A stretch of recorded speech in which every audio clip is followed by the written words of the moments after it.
कि अभी Trump China में है और इस समय पर नेतन्याहू ने एक यूएई नामक बम फोड़ दिया है। लेकिन इस बीच में ट्रंप के स्वागत में खलल पहुंचाते हुए नेतन्याहू नामक बम फिर से फट गया है।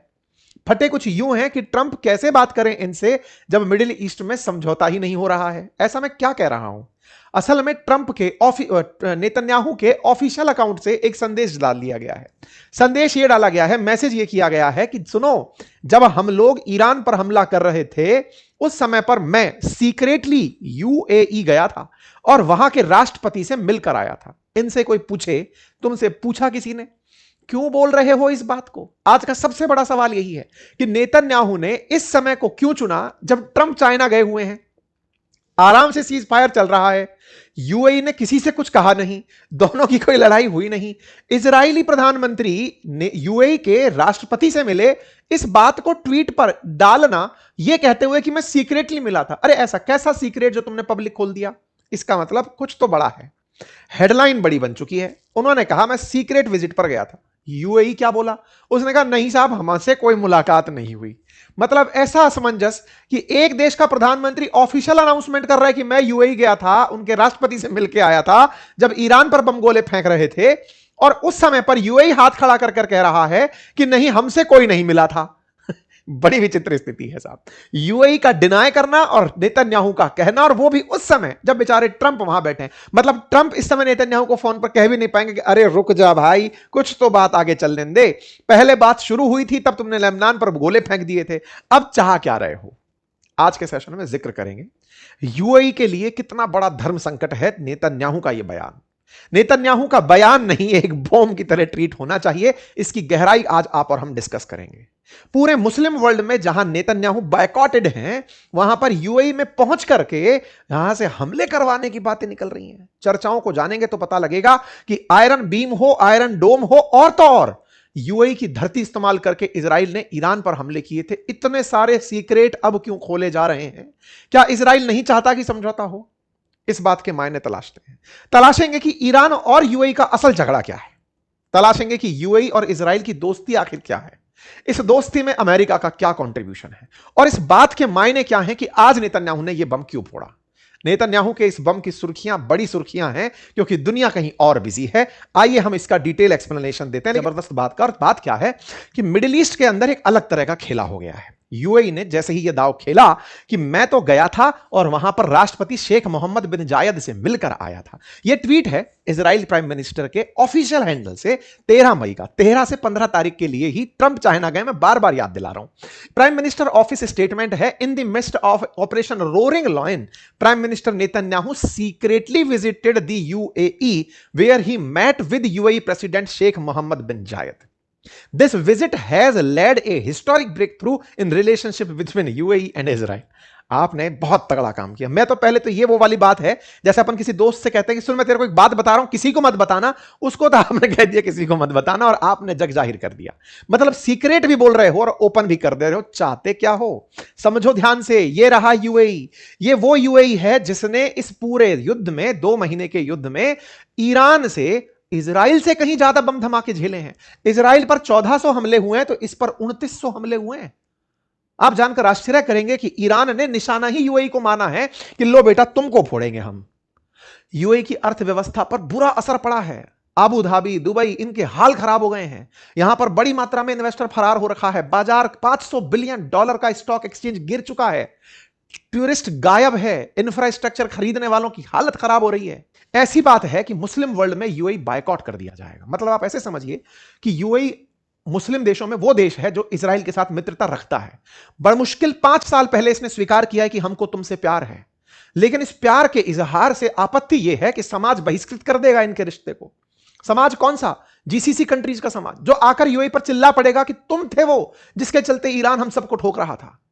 भाई साहब नेतन्याहू, आपने जो दाव चला है वो आप ही जानते हैं। हम तो केवल समझने का प्रयास कर रहे हैं, क्योंकि यूएई और इजराइल के जो रिश्ते हैं, इसका इतिहास अगर आप तलाशें तो यह बहुत ही खराब रहा है। मुस्लिम वर्ल्ड के साथ खड़ा रहा हमेशा यूएई, हमेशा मुस्लिम राष्ट्र है, और हमेशा से ही फिलिस्तीन के समर्थन में रहा है। जिस समय पूरे अरब वर्ल्ड ये चाहते थे कि यूएई मतलब फिलिस्तीन के लिए इजराइल के खिलाफ जंग किया जाए, ये उनके साथ था। लेकिन 1990 के दशक में थोड़े बहुत हालात अमेरिका के इंटरफेरेंस से बदलने लगे। 2011 के अंदर जब परिवर्तन होने लगा अरब देशों के अंदर, सत्ता परिवर्तन जनता के विद्रोह से, तब कहीं जाकर यूएई इजराइल के प्रति नरम पड़ा था। 2020 में अमेरिका की मध्यस्थता से, ट्रंप के चाहने पर अब्राहम अकॉर्ड हुआ पहली बार 2020 में, जब यूएई और इजराइल ने एक दूसरे के यहां पर दूतावास खोले। 6 साल पहले की बात है। ट्रंप थे पिछली बार जब आए थे, तब की बात है। यह 2017 से 21 का कार्यकाल था। उस समय पर ट्रंप ने अब्राहम अकॉर्ड करवाया था, कुछ मुस्लिम देशों को यह स्वीकार करवाया था कि इजराइल एक देश है। अदरवाइज वो देश ही नहीं मानते थे, दूतावास ही नहीं होते थे, कोई फॉर्मल डिप्लोमेटिक टाइज नहीं हुआ करती थी। उस समय पर मोरक्को, सूडान, बहरेन, यूएई, इन मुस्लिम देशों को पकड़ करके इजराइल से हाथ मिलवाया था कि लो हाथ मिलाओ। इन जीसीसी कंट्रीज में अकेला देश था यूएई। फिर बहरेन साथ में आया कि सर मैं भी चलता हूं साथ में आपके साथ ही।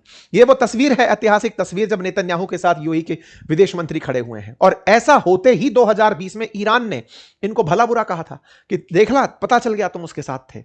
मतलब इजराइल को पसंद नहीं करता ईरान, अब तुम जाकर अगर उससे जुड़े हो तो बेटा तुम हमारे दुश्मन हो। इस 11 से 25 के बीच में, मतलब 21 से 25 के बीच में, जब इजराइल और यूएई का प्यार बढ़ रहा था, इस दौरान जो खेल हुआ वो क्या था कि इजराइल ने यूएई के साथ बहुत तेजी से रिलेशनशिप आगे दौड़ाई। मतलब इतना तेजी से कि जीरो ट्रेड से बिलियंस ऑफ डॉलर ट्रेड तक पहुंच गए। लेके साइबर सिक्योरिटी, इंटेलिजेंस, एग्रीकल्चर, जो भी इजराइल के पास बेहतर था सब, और तो और रक्षा क्षेत्र में भी आगे बढ़ना शुरू कर दिए। फ्री ट्रेड एग्रीमेंट तक कर डाला। मतलब 5 साल में इतना प्यार कि भाई साहब हेडलाइन बन गई, आई लव यू टू, अरे sorry, I too you too. जी हां, इंडिया, इजराइल, यूएई और यूएसए मिलकर के एक ऐसा ग्रुप बना लिए जो सैन्य गठबंधन तो नहीं था लेकिन एक आर्थिक गठबंधन था। भारत इजराइल की मदद से यूएई को साथ साधते हुए अमेरिका के साथ एक गठबंधन बना लिया। मतलब यह ऐसा गठबंधन था जो अपने आप में व्यापारिक दृष्टिकोण से लाइक माइंडेड लोगों के साथ था। इजराइल और अमेरिका एकदम करीबी, और इधर यूएई और भारत एकदम करीबी। बना India, Israel, UAE, USA, I2U2। इस I2U2 को 2022 के सबसे तगड़े इवेंट्स में से एक माना गया था। मतलब अमेरिका ने इजराइल और यूएई को साथ लाने का भरसक प्रयास कर दिया था। यह प्रयास इतना जबरदस्त था कि जब फरवरी 28 में इजराइल और अमेरिका ने मिलकर के खमेनी को मारा, उस समय पर ईरान ने इजराइल पर पैसा वेस्ट नहीं किया, वो सीधा यूएई पर गोले दागा। इतने गोले दागा कि ईरान ने यूएई को इजराइल समझकर ही गुस्सा निकाला कि लो बेटा तुम खाओ पहले। और इतनी तेज दिक्कतें खड़ी करी कि वो आज एक हेडलाइन है 2026 की कि साहब यूएई पर सबसे ज्यादा धमाके हुए थे। नंबर्स में देखें तो 2800 से ज्यादा हमले। सेकंड नंबर पर इजराइल आता है टोटल हमलों में। जीसीसी कंट्रीज में सब पर हमले थे, लेकिन यूएई नंबर 1 पर था, जैसे यूएई युद्ध लड़ रहा हो। अगर आप डेट वाइज देखें तो सैकड़ों की संख्या में ड्रोन और मिसाइल हमले थे यूएई के ऊपर। एक पूरा पूरा ग्राफ बनकर आता है। यूएई इस बात पर बहुत चिढ़ा था और इस समय ईरान को खूब धमकाया गया था कि तुम ऐसा करोगे तो हम तुम्हारे खिलाफ मोर्चा खोल देंगे।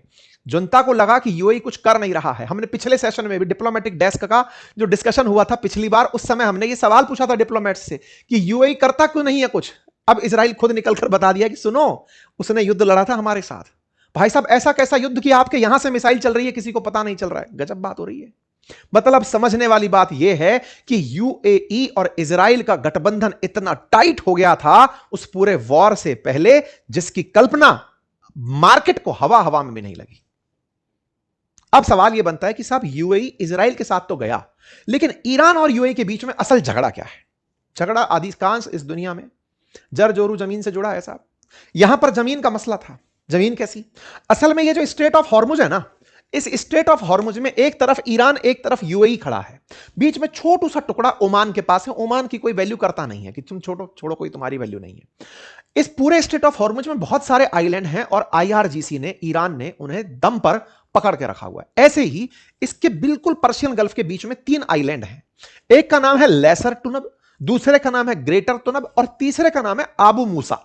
ये तीनों आइलैंड आप इस तरह से देख सकते हैं। बिल्कुल मध्य में आबू मूसा, जिसको यूएई क्लेम करता है कि मेरा है। ये दोनों भी मेरे हैं, लेकिन ईरान इन पर कब्जा करके बैठा है। ये बिल्कुल वैसे ही है जैसे साउथ चाइना सी के अंदर स्कारबोरो, स्पार्टले जो आइलैंड्स हैं, उनके ऊपर चाइना कब्जा करके बैठा है। फिलीपींस वगैरह क्लेम कर रहे हैं कि ये हमारा है। बिल्कुल ऐसे ही यहां पर ईरान ने डंडे के दम पर इसको पकड़ा हुआ। ईरान पर ऐसी ताकत क्या है? असल में इसके पास मसल पावर है। इन पूरे खाड़ी देशों में सबसे ज्यादा जनसंख्या लेके ईरान बैठा है, लगभग 10 करोड़। यह बेचारा खुद की ओरिजिनल आबादी 33 लाख लेकर बैठा है। 66 लाख लोग बाहर के हैं, जिनमें से 33 लाख भारतीय हैं। मतलब 33 लाख वर्सेस 10 करोड़ लोगों का मुकाबला है, तो मसल पावर ज्यादा है। धमका करके यहां ये बेचारे अपनी जगह पर मॉडर्नाइजेशन, एआई में आगे बढ़ रहे हैं, सॉफ्टवेयर में, इंफ्रास्ट्रक्चर में, इन्वेस्टमेंट बैंक्स में, टूरिज्म में, ये कह रहे हैं बम बनाएंगे, वो भी परमाणु बम।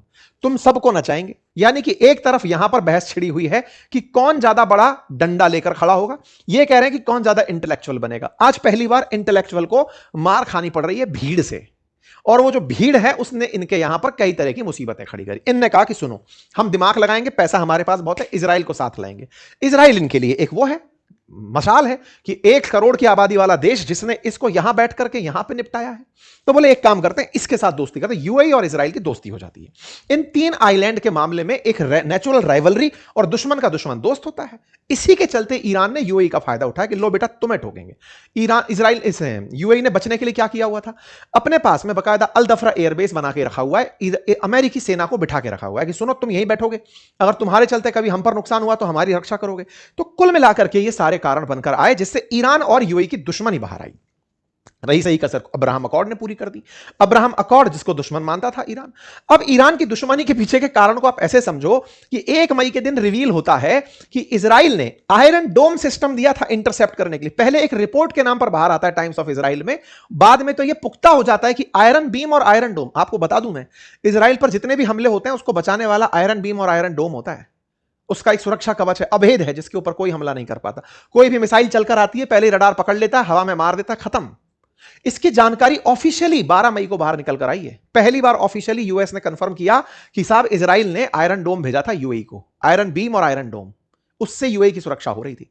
12 मई को यह रिवील होता है, लो साहब आयरन डोम खड़ा है, आयरन बीम खड़ा है, और उसने पूरे यूएई की सुरक्षा करी कि साहब ईरान से कोई हमला ना हो।